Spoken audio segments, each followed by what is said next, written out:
Fala, meu lindo, minha linda.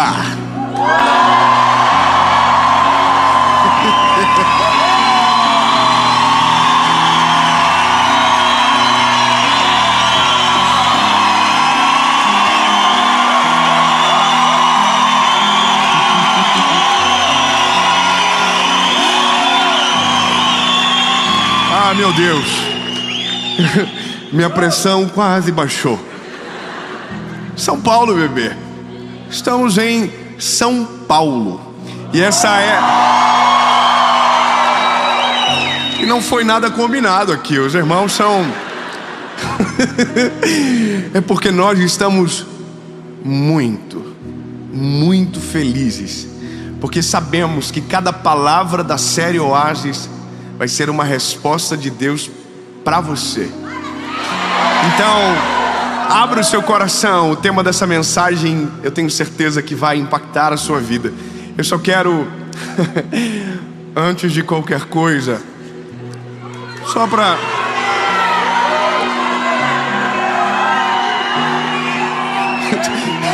A câmera, corre, ali, nego, corre, aqui, nego, a câmera, o curte e compartilha.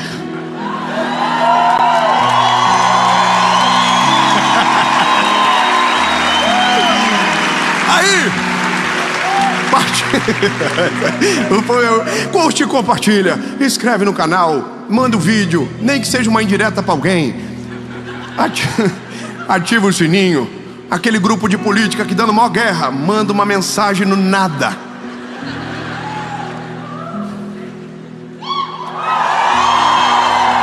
Lembre-se, políticos passam, a palavra é para sempre. Então, amém? Ai, vontade de falar. É que tem tanta gente perdendo amigo, família, relacionamentos por conta de algo passageiro. Ai, Jesus, um outro dia a gente briga nesse assunto. Enquanto isso, eu acredito que você já deve ter curtido, compartilhado, comentado. Top, e vamos para o vídeo.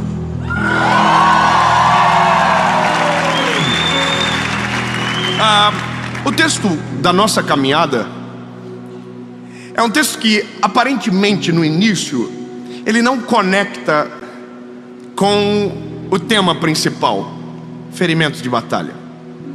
Mas a nossa jornada juntos vai fazer isso conectar no teu coração para fazer sentido. O texto é de Jeremias, capítulo de número 18. Um texto que provavelmente em algum momento da vida você já deva ter ouvido, estudado, falado sobre. E eu quero ler algo rápido, que é só o começo, dizendo: a palavra do Senhor veio a Jeremias dizendo: levanta-te e desce à casa do oleiro, e lá te farei ouvir as minhas palavras. Você já sabe o que vai acontecer. O Jeremias vai descer à casa do oleiro, vai chegar na casa do oleiro, e quando ele chegar, o oleiro estará na frente das rodas, formando com as suas mãos, a partir do barro, um vaso. É isso. Guarda o vaso, que ainda está molhado, de barro informe, e começa a entender o nosso ponto de partida. Da onde nós vamos partir? Eu estou vendo um filme esses dias. Eu gosto de ver filme, mas eu tenho um problema que eu não sei se você tem. Eu me envolvo emocionalmente. Mas eu não me envolvo num nível normal, eu me envolvo num nível preocupante. Eu oro pelos personagens.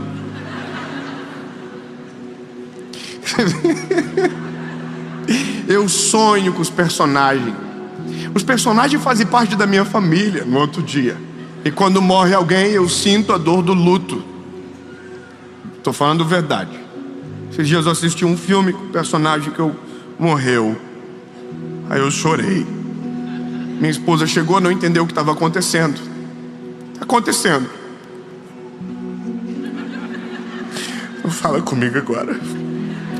Quem viu a mensagem de ontem, resolva suas dores, vai entender. Mas eu quero falar do filme que eu vi, né? Deixa eu chegar ao cerne. Eu vi um filme de um ator, você já deve ter visto ele alguma vez, o Steven Seagal. Rapaz, pensa um homem bom de briga. E ele é tão bom de briga que ele não apanha. Irmão, ele só dá ali. E ele bate de mão aberta. Aí o cabra vem, maior que ele. Aí o cara... E você fala, que é isso, irmão? Chega uma hora do filme que você está começando a torcer. Tomara que ele leve um cacete também. Porque é impossível você entrar numa guerra, numa batalha, e sair de maquiagem, bebê.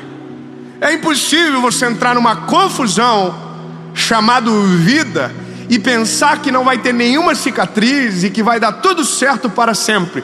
Irmão, só dá certo no filme do Steven Seagal. Os filmes que eu curto é o do Van Damme. Só referência antiga. Os irmãos da década de 90 já sabem o que eu estou falando. Ou não, me preocupei um pouco agora. Esse irmão apanha o filme inteiro. Dá dó do miserável. Apanha, apanha, apanha. E quando pensa, morreu, ele faz assim, ó. Levanta, olha nos olhos do adversário, dá-lhe um soco. E o adversário morre. Bom, isso também não é real. Não é assim que a vida funciona. A vida, na verdade, ela é muito mais complexa. E o que a gente precisa entender é que, se queremos viver algo de Deus, se queremos viver o plano de Deus sobre nós, em nós, nós vamos precisar aceitar que em vários momentos não será do jeito que a gente deseja. Que em vários momentos nós vamos perder completamente o controle e as provações serão parte da nossa rotina. E eu digo isso para você porque em uma geração onde o conflito está cada vez mais difícil, porque não sei se você percebe, mas a gente está perdendo um pouco a manha de resolver os conflitos da vida, de resolver problema. A gente maximiza tudo, dá um monte de BO nas nossas emoções, a gente paralisa e não consegue. Bom, se você continuar dessa maneira, a tendência de você viver uma vida medíocre sem resultados na presença de Deus é muito grande. Porque o segredo é entrar no conflito e aprender a resolver no conflito, aprender na guerra. Tudo isso que eu estou falando para você é partindo de um princípio que o Senhor ministrou meu coração depois de muito tempo para aprender. Muito tempo. Foi quando eu entendi que todos os meus amigos, grave, eu não estou falando sem um dado claro, não, todos os meus amigos que vivem uma vida extraordinária hoje, debaixo da veste, estão carregados de cicatrizes. Todo mundo que vive algo extraordinário, que vive um plano de Deus, hoje carregam consigo marcas de dor, humilhação, vergonha. E todos, quando falam das vergonhas que passaram, das humilhações que viveram, não falam com luto, não falam com dor. Pelo contrário, é difícil aprender isso, mas agora eu estou começando a ficar bom nesse negócio. Quando essas pessoas que vivem algo extraordinário contam as suas histórias, tem um sorriso no rosto, tem um brilho no olhar, e quando o testemunho vem afora, você não quer viver a dor dele, mas quer viver o que ele está vivendo. Porque nós olhamos para alguém que Deus está usando e a gente não tem noção de todas as dores e processos que aquela pessoa viveu para chegar onde está. Então a gente olha e diz, uau, eu queria viver igual. Aí Deus diz, quer?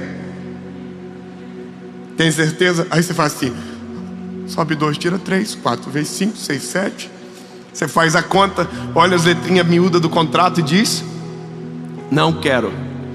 Então basicamente a gente vive em um tempo onde muita gente paralisa, porque mesmo sabendo o que Deus quer e aonde o Senhor deseja o levar, o destino está bloqueado, paralisado, porque o processo para tanto, a pessoa não quer. E aí, lindo, eu, dentro de toda essa conversa que tive durante meses e ouvindo histórias, e conhecendo as pessoas e conhecendo homens e mulheres de Deus, eu entendi que ou eu pago o preço e deixo o Senhor moer em algum momento para poder posteriormente colher do fruto de um trabalho de forja do eterno, ou eu vou ser linear a vida inteira, sem testemunhos para que os meus filhos me ouçam e desejem viver a ousadia de coragem que o pai em algum momento enfrentou. Se eu perguntar para cada um, todo mundo tem a sua história. Mas, por exemplo, eu estou olhando aqui o pastor Adson, que é o pastor dessa igreja que nos recebe. O senhor ontem na nossa conversa falava do seu tempo de ministério. E eu acho brilhante essas conversas, eu gosto de ouvir porque eu sou um bebê. Eu comecei ontem, e aí quando eu vejo alguém dizendo: eu estou 20 anos falando de Jesus e vivendo o ministério, e o sorriso ainda está no rosto, a alegria ainda transparece, eu começo a entender que existe longevidade mesmo em ambientes de processo de dor e feridas profundas. Porque seja sincero, pastor, eu nem lhe apresentei aos visitantes, mas a gente faz isso já já. Mas para chegar agora aqui e estar nesse lugar, rápido, quantas histórias de humilhação o senhor tem para contar? É muita treta. E sabe, todo mundo que você vê em algum lugar de uma posição que está em destaque, o destaque é o resultado de milhares de dias de humilhação. E agora, compreendendo que é impossível sair de uma guerra sem uma marca, eu preciso aprender a aceitar as marcas e às vezes inclusive provocá-las. Um livro que li agora essa semana falava como que um diamante nasce, como que surge um diamante. E por isso que eu conectei com o texto que nós vamos entrar. O diamante nasce a partir de 3 fatores: pressão, calor e tempo. O diamante, por isso que eu olho para a Bíblia e eu falo que não pode. Como que alguém escreveu isso há tanto tempo, viveu isso há tanto tempo? E eu olho um estudo de agora e a história é a mesma: pressão, calor, tempo. Como pode? Bom, é que Deus não trabalha com coincidência. Ouvi uma frase esses dias que curti: Deus trabalha com cristocidência. É sempre Cristo controlando tudo, todas as histórias, e tudo fecha. Bom, um diamante que essencialmente é feito de carbono, cerca de 100 milhas para baixo da terra, precisa de 3 coisas para virar um diamante: pressão, calor, tempo. Tem gente que, se ouvir uma dessas palavras, já não gosta. Tem gente, por exemplo, que não gosta de esperar.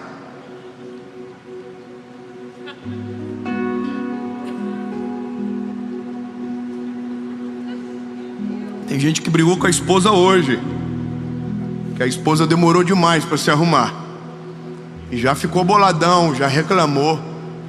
Bom, tem mulher que não gosta de esperar nenhum bolo terminar de assar, abre o forno antes. Tem gente que pegou fila para chegar aqui hoje, ficou bravo, reclamou dentro do carro: por que tanta gente veio? Esperar é uma arte, não é todo mundo que gosta. E tem algo muito pior do que esperar: pressão. A pressão, ela é eu sei, porque eu tenho uma personalidadezinha difícil. Suportar a pressão é suportar as humilhações de um processo que me leva para um lugar aonde Deus quer. E eu sei que nós também temos muita dificuldade com pressão. A gente tem dificuldade com ataques, a gente tem dificuldade quando as pessoas nos perseguem, a gente tem dificuldade quando alguém fala algo contra a gente, e a gente tem uma vontade só: vingança. A gente muitas das vezes não quer viver o que Deus deseja para nós porque a gente quer obedecer à vontade dele. Não, é porque a gente quer esfregar na cara de alguém que nos humilhou no processo, que a gente estava certo e o que Deus tinha para nós era de verdade. Então eu sei, irmão, é difícil dar um glória a Deus nessa mensagem. Eu sei que é difícil porque alguns milagres que a gente pede não são para nós, é para esfregar na cara de alguém. Ai, Jesus, meu Senhor, não deixa eu pregar essas mensagens complicadas. As pessoas ficam chateadas. Eu tô aqui falando com você e as histórias surgem na minha cabeça, irmão, porque de vez em quando eu bato de frente com os inimigos. E todo mundo é assim, irmão. De vez em quando eu bato de frente com alguém que me pisoteou. E aí dentro de mim mora o Dave. E o Dave, irmão, é vida louca. O Dave, se mandasse, eu nunca ia estar aqui. O Dave, se governasse, eu ia viver brigando na internet, xingando os outros, mandando direct, ofendendo. Mas graças a Deus que o Dave vive perdendo as batalhas, e quem ganha é o dono dele, que o controla e governa.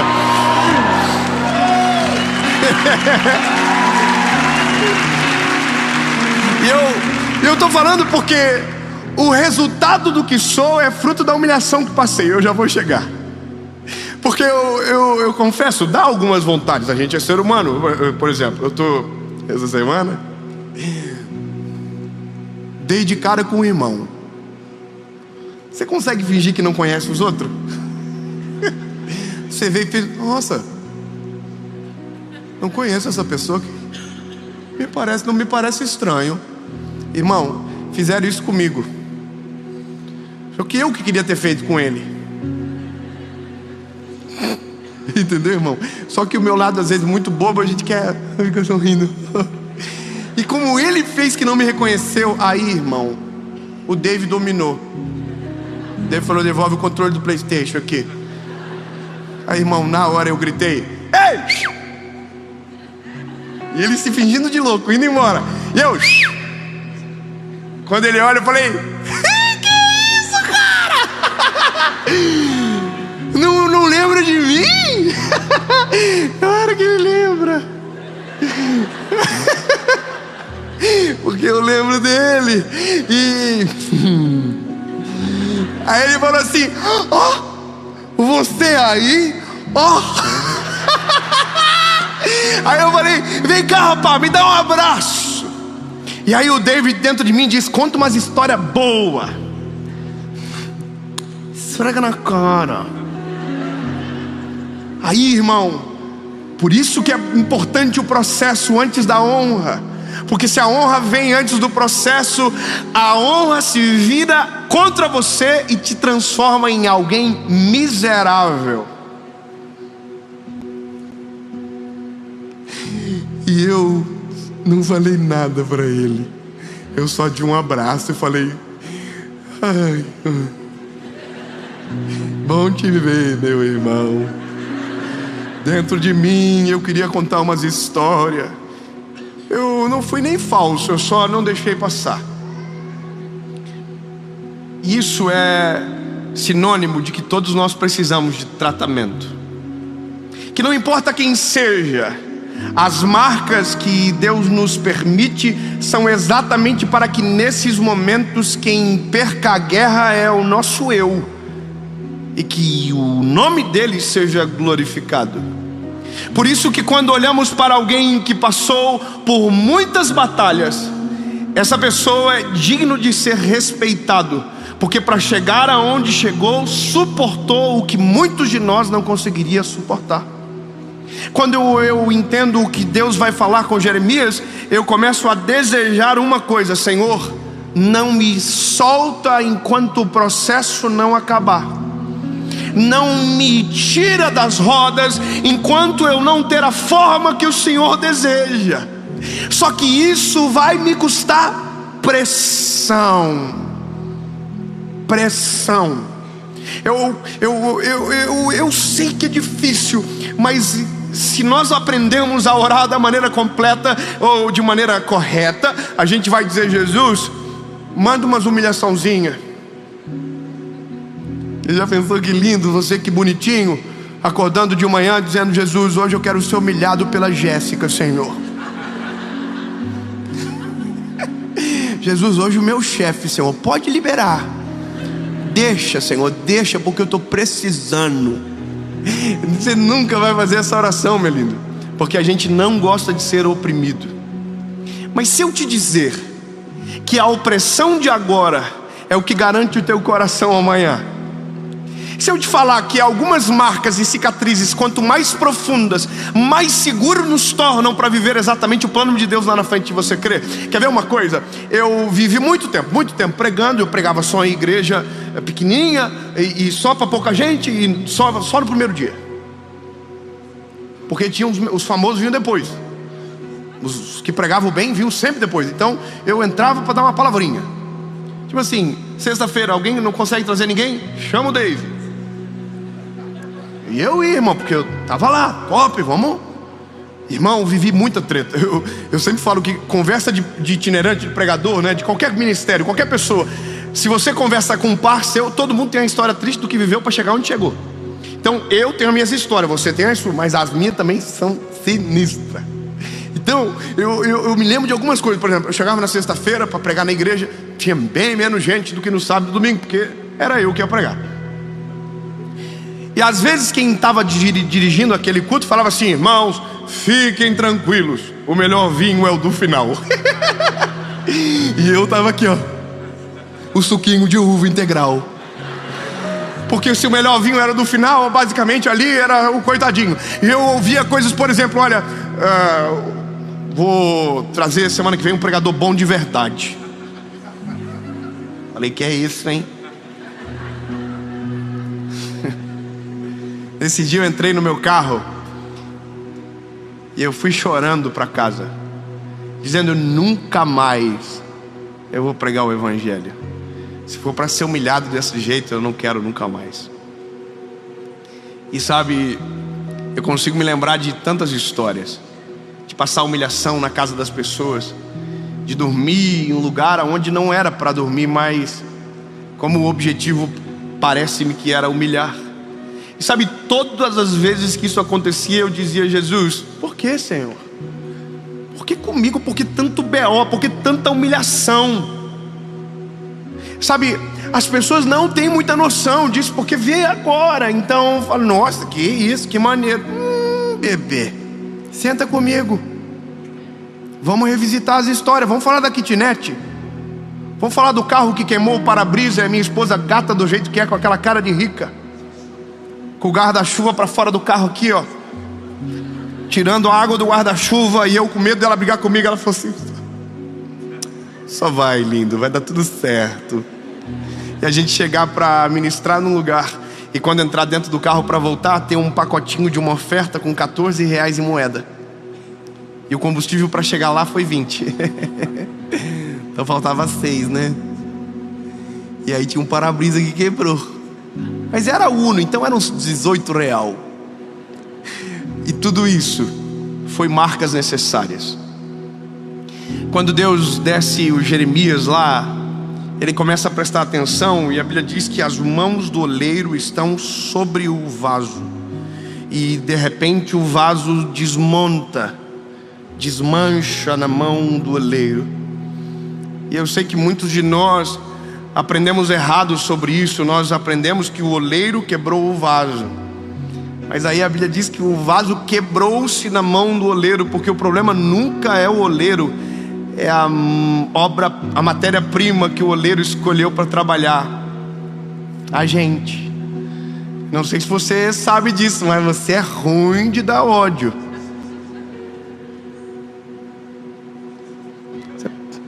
Você pode compartilhar isso com o irmão que está do teu lado? Você pode dizer assim para ele: você é muito ruim. Aproveita, desabafa, abre o coração.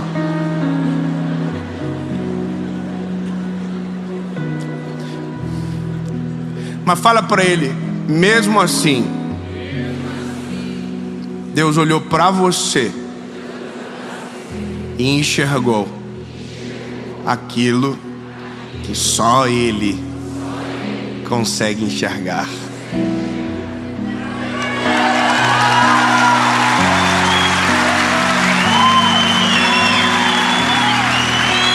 Porque se a gente querer entrar na seara de reclamar do processo, o oleiro vai ter direito de reclamar da matéria-prima. Ah, Senhor, não quero esse processo. Meu lindo, com a matéria-prima que você é, só assim para dar certo. Porque senão você vira uma cebosa, irmã. Você vira um ceboso, meu lindo. Deixa eu abrir o coração para você. Tem gente que Deus não pode dar um pila a mais, que ele fica soberbo, trata mal os outros, fica ignorante. Se ele comprar uma moto, ele já fica: nossa, estou em outro patamar da sociedade. Tudo que vem antes de um processo que garanta a estabilidade para aquilo, vem para destruir, não para abençoar. Então, pressão a gente precisa. Pressão. Aí depois, quando acabou a pressão, aí vem o calor. E entenda que o vaso pronto não é o barro original. Entende o que eu acabei de dizer? O vaso pronto não é o barro original. Não é mais a mesma textura, não tem mais o mesmo cheiro, não tem mais a mesma forma. Era um barro, agora é um vaso. Mas não se tornou um vaso no passe de mágica, se tornou um vaso por conta de todo o processo que viveu para chegar. Pressão e o fogo. O fogo é o negócio que envolve o terceiro tempo. Porque quando o oleiro coloca o vaso no fogo, ele vira as costas para o vaso que está dentro do forno e vai trabalhar no outro que está sobre as rodas.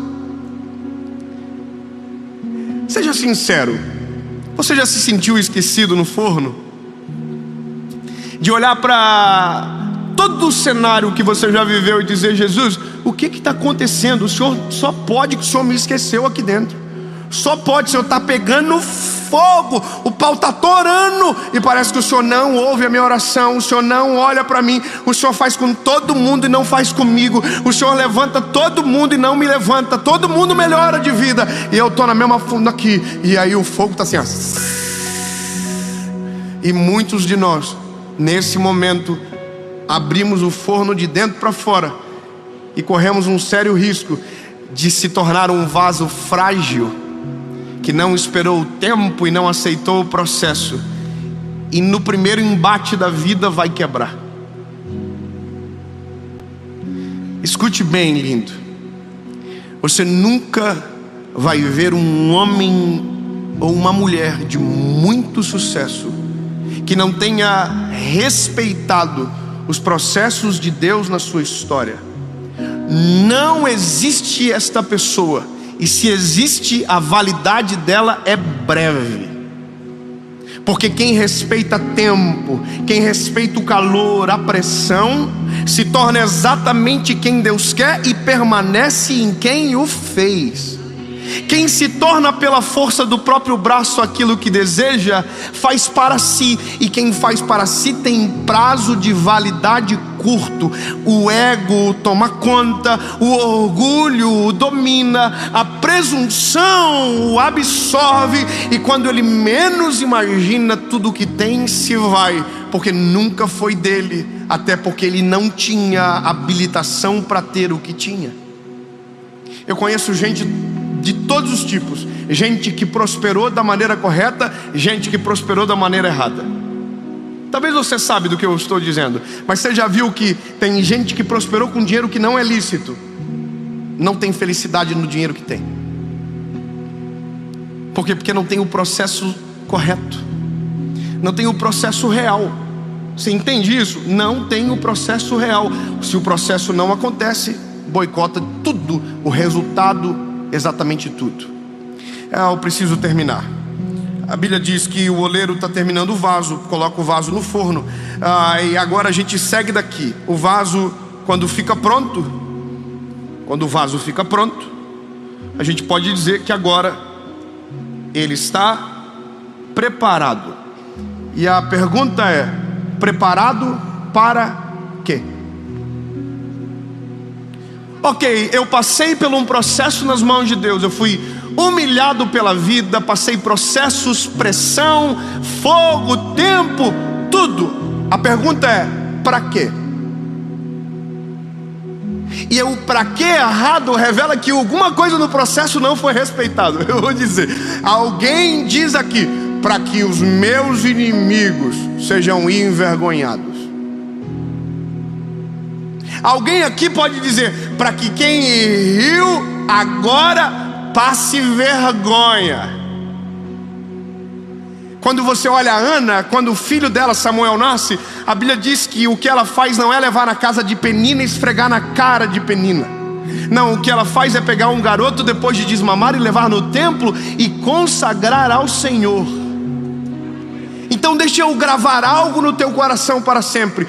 Todas as cicatrizes de uma batalha que você carrega não são para fazer você parecer mais forte do que o irmão que está do teu lado, mas para que você compreenda que o Deus de toda a eternidade olhou para você e ouviu algo que só Ele pode enxergar. As marcas são suas, mas a glória da vitória é dele.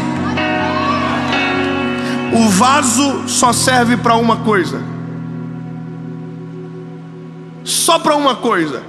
Sozinho ele não adorna, mas quando ele é preenchido, ele tem sentido para existir.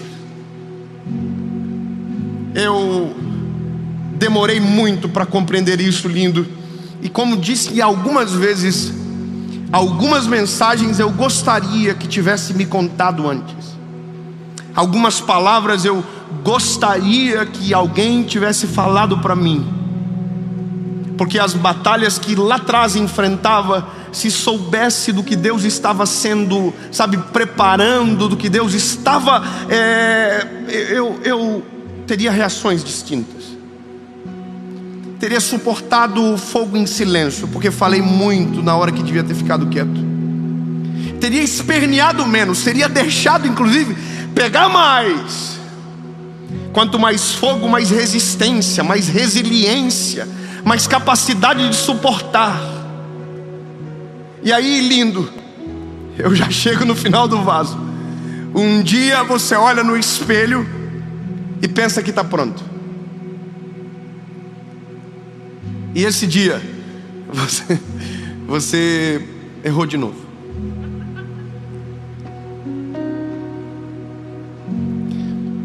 Porque o vaso fica pronto, mas o oleiro nunca para de trabalhar no vaso.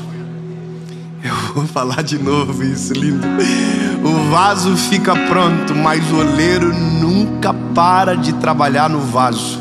O vaso está trabalhando, dando certo, quando de repente o oleiro coloca a mão no vaso e diz: dá uma seguradinha, preciso retocar algo que eu consigo ver, e que se não mexer agora vai te prejudicar lá na frente. E aí quando você pensava que estava tudo certo, que agora era só vento em popa, você está nas rodas de novo, nas mãos do oleiro. E o oleiro está tampando buraco em você, está fechando fendas de rachadura. E você diz: não, mas já tenho marcas o suficiente. Aí Deus diz: não, mas é que você não sabe que o que vem depois precisa de resistência ainda maior. Então, lindo, eu quero só que você compreenda um negócio. Todas as vezes que alguém falar sobre marcas e cicatrizes, diga: eu quero.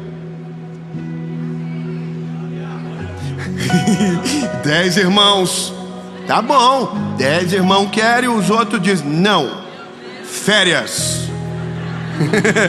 Disney. Então, lindo, se prepare, porque vai dar tudo certo com você. Só não vai acontecer nada maneiro, só vai ficar na marolinha. Agora, quando você entende que a cicatriz é necessária, você não precisa nem ser convocado para a guerra. Você entra na guerra, você entra na batalha, porque você sabe que quanto mais marcas, mais capacidade você vai ter para suportar o que Deus deseja colocar em você. O vaso fica pronto e o resultado do vaso é ser preenchido. E aí o apóstolo Paulo termina dizendo: tendo porém tesouros em vasos de barro, para que a glória não seja do vaso, entende? Mas daquele que o encheu. As minhas cicatrizes talvez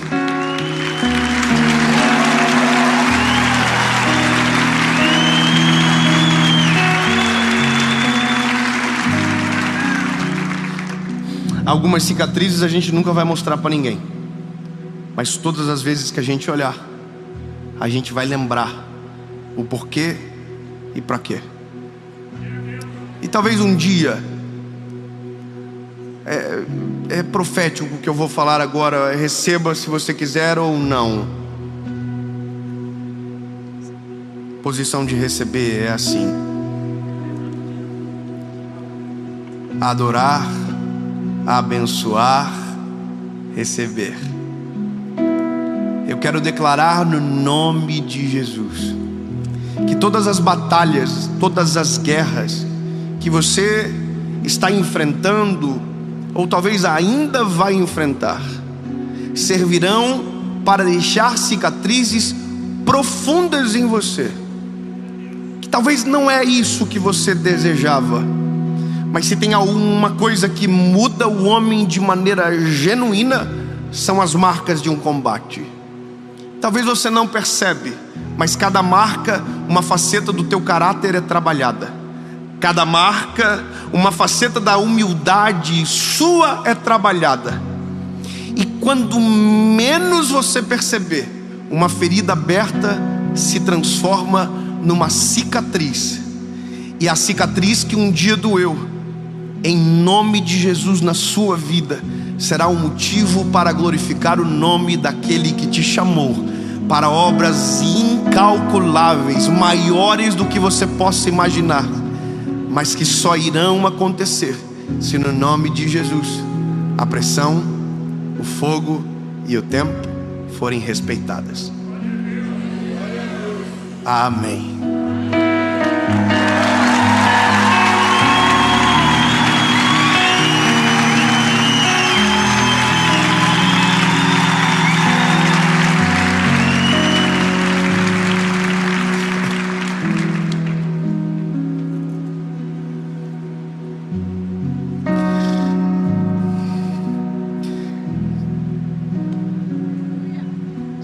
Jesus, obrigado, Senhor, porque o Senhor olha para nós e enxerga aquilo que somente você pode, e que não nos dispensa pela má qualidade da matéria-prima que somos. Pelo contrário, o Senhor nos usa, nos aproveita para a glória do teu nome. Mas entendemos, Senhor, que nada é tão simples como parece. Os processos são necessários. Os processos são obrigatórios para que então sejamos exatamente aqueles que o Senhor planejou. Para que quando o Senhor nos encher, o vaso não quebre, não dê problema, ou tente absorver uma glória que não é sua, mas para que o teu nome apareça, que o teu nome seja glorificado. Completa a tua obra em nós, Jesus, mesmo que doa, mesmo que nos incomode, mas se o teu nome for glorificado, vai valer a pena.